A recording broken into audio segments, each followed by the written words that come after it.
जी भगदड़ के बाद योगी सरकार आलोचनाओं का सामना कर रही है। भव्य और दिव्य तैयारियों का दावा करने वाली योगी सरकार की सारी तैयारियां तब धरी की धरी रह गई जब मौनी अमावस्या पर स्नान के लिए पहुंची भारी भीड़ में भगदड़ मच गई। सरकारी आंकड़ा 30 मौतों का है, लेकिन तमाम मीडिया रिपोर्ट्स इस आंकड़े पर ही सवाल उठा रहे हैं। योगी सरकार विपक्ष के निशाने पर तो है ही, अब संतों और महंतों के निशाने पर भी आ गई है। शंकराचार्य अविमुक्तेश्वरानंद सरस्वती ने हादसे पर प्रतिक्रिया देते हुए यहां तक कह दिया कि मौजूदा सरकार को सत्ता में रहने का अब नैतिक अधिकार नहीं है। प्रयागराज महाकुंभ में हुई भगदड़ पर ज्योतिष पीठ के शंकराचार्य स्वामी अविमुक्तेश्वरानंद सरस्वती ने बड़ा बयान दिया। उन्होंने कहा कि इतनी तैयारियों के बाद भी घटना घट गई। जब आपको पता था कि 40 करोड़ लोग आने वाले हैं तो उसके हिसाब से व्यवस्था होनी चाहिए थी। भगदड़ की घटना ने सरकारी इंतजामों की पोल खोल दी। अधिकारी महाकुंभ में 40 करोड़ और मौनी अमावस्या पर 10 करोड़ श्रद्धालुओं के आने का दावा पहले ही कर रहे थे। इस हिसाब से उन्हें व्यापक तैयारियां करके रखनी चाहिए थी। घटना ये बताती है कि तैयारी पूरी नहीं थी और लोगों के जीवन के साथ खिलवाड़ किया गया। अगर हमारे घर में किसी समारोह में 1000 लोगों की व्यवस्था है तो फिर हमें वहां 5000 लोगों को नहीं बुलाना चाहिए। महाकुंभ में भी यही हुआ। मौत का आंकड़ा 17 घंटे तक नहीं बताने पर भड़के शंकराचार्य।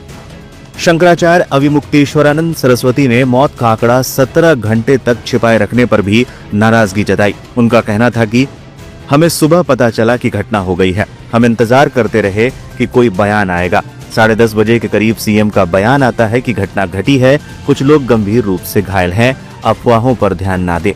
फिर उनका ट्वीट भी आया जिसमें उन्होंने फिर लिखा, अफवाहों पर ध्यान ना दे। हम लोगों ने जब देखा तो मुख्यमंत्री मौनी अमावस्या की बधाई तक दे रहे थे। इसके बाद हम सब ने स्नान किया, सारे संत महंत सब ने स्नान किया।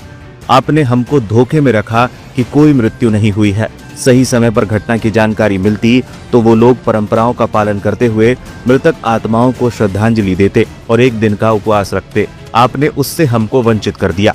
इतना बड़ा धोखा संत समाज के साथ, इतना बड़ा धोखा संत सनातनियों के साथ।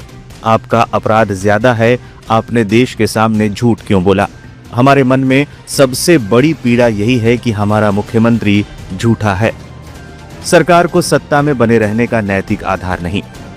शंकराचार्य ने कहा, यह मौजूदा सरकार की बहुत बड़ी विफलता है। ऐसी सरकार को सत्ता में रहने का नैतिक अधिकार नहीं रह गया है। सवाल राजनीति का नहीं है, नैतिकता का है।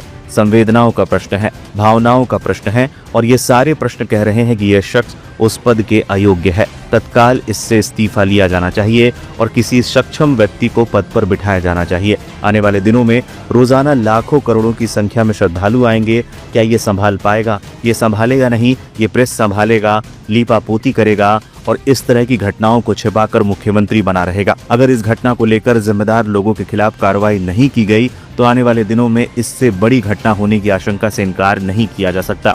ऐसे मामले में बेहद सख्त कार्रवाई जरूरी है। बता दें, कुछ दिन पहले ही लाइव हिंदुस्तान के साथ खास बातचीत में शंकराचार्य ने वीआईपी कल्चर को लेकर सवाल उठाए थे। कुंभ के आयोजन के स्थान प्रयाग में कैबिनेट की बैठक करने में क्या आपत्ति हो सकती है? क्योंकि पूरा उत्तर प्रदेश उनका है, जहां चाहे वहां बैठ करके प्रदेश के बारे में निर्णय लें। इससे कोई बाधा नहीं है, कर सकते हैं, किया ये पहले भी। बाधा क्या हो रही है कि ये जो मंत्री मिनिस्टर आए हुए हैं उनकी बैठक में भाग लेने के लिए, वो कुंभ का भी लाभ लेना चाहते हैं इसी अवसर पर। और वो अलग अलग सबके संपर्क हैं, कोई यहाँ से जुड़ा है, कोई वहाँ से जुड़ा है, तो कोई इस कैंप में जा रहा है, कोई उस कैंप जा रहा है, कोई उस कैंप जा रहा है। और जब वो चल रहे हैं तो उनके साथ का सुरक्षा है, तो वो गाड़ियाँ चलती हैं साएँ साएँ करते हुए। फिर वो पुलिस वाले आ जाते हैं, हटाते हैं, कभी कभी धक्का मार रहे हैं, कभी कुछ कर रहे हैं। तो इससे थोड़ा सा लोगों को परेशानी हो रही है। ये बचाया जाना चाहिए था।